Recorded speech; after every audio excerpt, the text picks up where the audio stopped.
Hello there. For the bulk of my life, I was an atheist. I did not believe in God. I believed that there was not a God.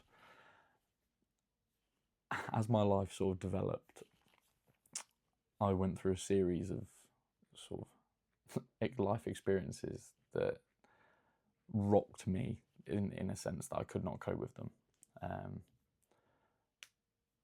Struggled with addiction, struggled with depression, anxiety, suicidal thoughts and intentions. And then last year I had a transformative experience, an awakening, which I've uploaded. I've spoken in detail at in my first video, which I'll link here. Following this experience, I fully believed that there was something higher than just the world that I'd restricted my worldview to, the material, purely empirical, logic, reason world. This led me on to delving into New Age, so spirituality.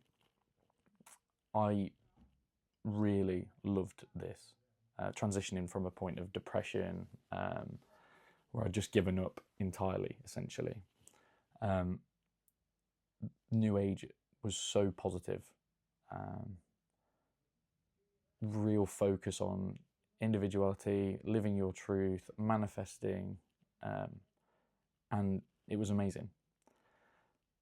And then months of that turned into a lack of purpose for me personally.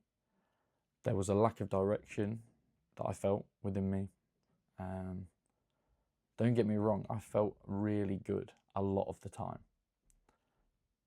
But when you're watching tarot readings, you can almost become obsessed with that in a way. And when things don't go your way, I don't know, it started moulding into something that wasn't just positive. And I felt quite isolated, I would say, where I had no idea what had happened to me. I couldn't relate really to other people's experiences, even within the New Age movement. Wasn't really feeling personally aligned with some of the messages that were coming out of it. So I felt a bit lost. During my stint in New Age sort of practices, I had absolutely no intention at all of really aligning myself with a structured religion. My idea of religion at this time, and in my life previously, had been one of like this archaic, outdated, corrupt means of controlling people. That was what my idea of religion was. It was very surface level. I used to look down on religious people quite a lot intellectually, judge them for being deluded and gullible. So my idea of Christianity specifically was just negative.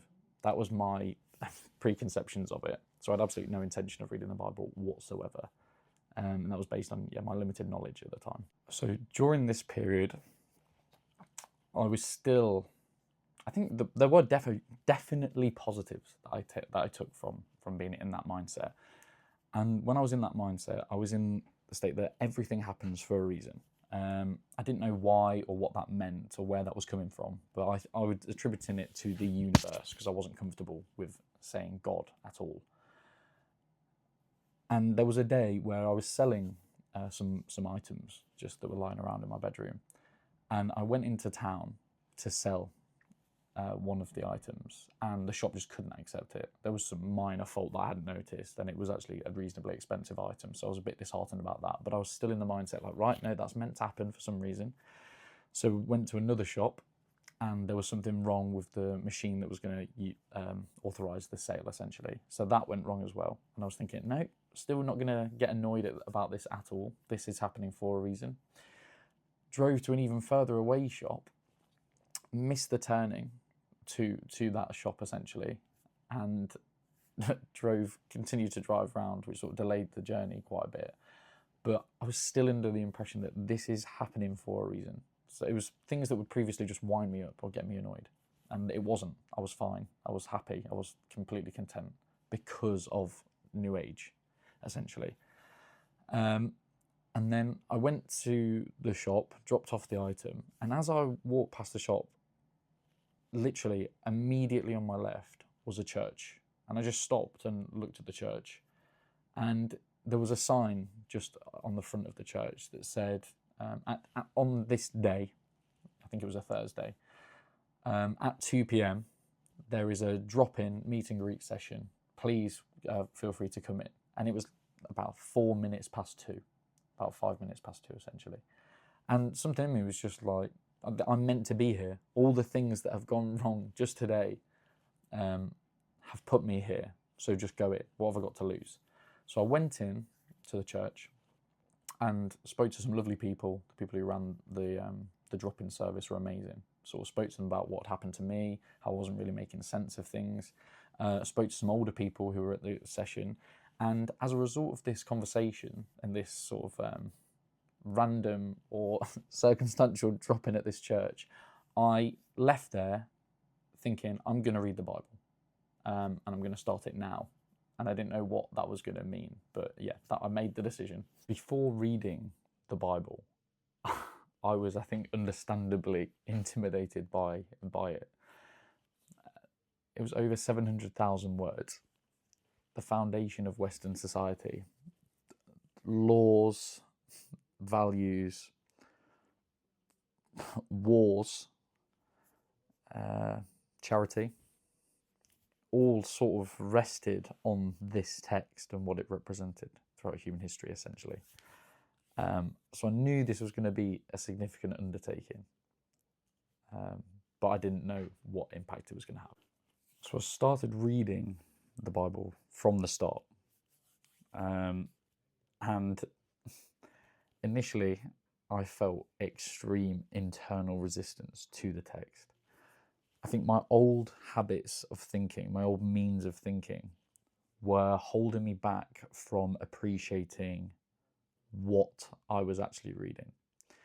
And I felt I almost stopped reading it at some points, it felt like.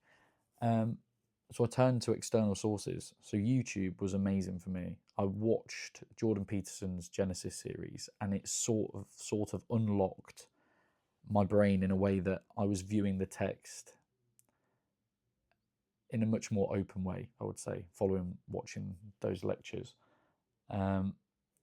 Initially through metaphor and symbolism, just that alone allowed me to appreciate the messages that were in the Old Testament. So under this new way of thinking about the text, not just what on earth is going on here, actually trying to look into it a bit deeper, that seemed to unlock it for me. So I started reading it again and really engrossing myself in it properly this time. So once I'd started reading it under this new sort of symbolic and metaphoric lens to begin with, I was completely engrossed in the text. The lessons within the text were shockingly relevant to today's society, at least from my point of view. The applicability was undeniable. Genesis and Exodus specifically, I would say, were life-changing to actually try and understand and work my way through. Typically in the past, I would always read so quickly and always been blessed to sort of been able to retain information quite well. But I think when I would read so quickly, part of it was ego attached. So I'd be like, oh yeah, read that. Okay, you can't actually remember much about it other than the hit points, and you haven't really incorporated it into your own way of viewing the world. At least it's not been incorporated in that sense. So I was taking months to read the Old Testament, taking notes throughout, and my life was already changed even before I got to the New Testament. Yeah, so I took my time and I enjoyed it a lot. So once I'd worked my way through the Old Testament and my life had already been changed, I got to the New Testament and I procrastinated starting it for quite a while. I was genuinely worried, not worried in a bad way, almost like you finish work on a Friday and you're so excited for the weekend, but you do get a bit nervous. That's how I felt before I read the New Testament. I knew that this was going to have it was going to be very significant to me. I'd already been primed in that sense by the Old Testament. So I finally plucked up the courage and began reading it. And the Gospels just made everything make sense that had happened throughout my life, essentially.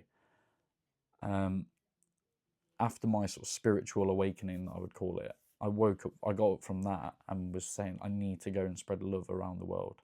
But I just didn't have the base or the foundations within me about what that meant, and it wasn't sustainable for my own mental health, and even just in terms of productivity wise. So reading the Gospels and then the New Testament, obviously following on from the Gospels, it just helped open my eyes to traumas that had happened in my life. Even just every experience in my life was sort of, it made sense to me in a way that it never had done before.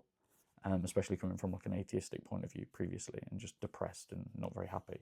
And the underlying message that I just had no idea about Christianity before undertaking the Bible read was that love is the answer.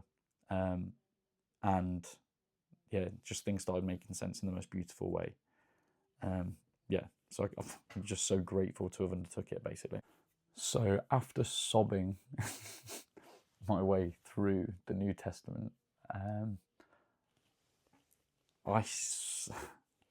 still very eager to learn, and very aware and humbled and grounded in terms of the gaps in my experience, knowledge, and understanding of theology and just the world in general. It's a lovely feeling to go from ingrained arrogance and sort of misplaced intellectual superiority. So it's been incredible, the impact that it's had on my life already, and I cannot recommend it enough. It's whatever you think about it before you come to it, it is the most significant book ever made. It was essentially the only book for a massive chunk of human history. It's the foundation of Western society. It will have had an impact on your life in one way or the other without you realizing it. So yeah, I would give advice to start reading it and use external sources and ask for help, because you are so loved, and it's humbling, but it's loving more so. It's accepting, it's forgiving, and I needed this to ground me and to give me the foundation that I can hopefully go and lead a very meaningful and fulfilling life now, with the unity that I'm part of something bigger, and it's not just me on my own living this crazy sort of existence. That's what I was thinking before. So yeah, so motivated for the future. The future is bright, and it's time to take action now, and already got some things in the works. So yeah, let's see what happens, but thank you very much.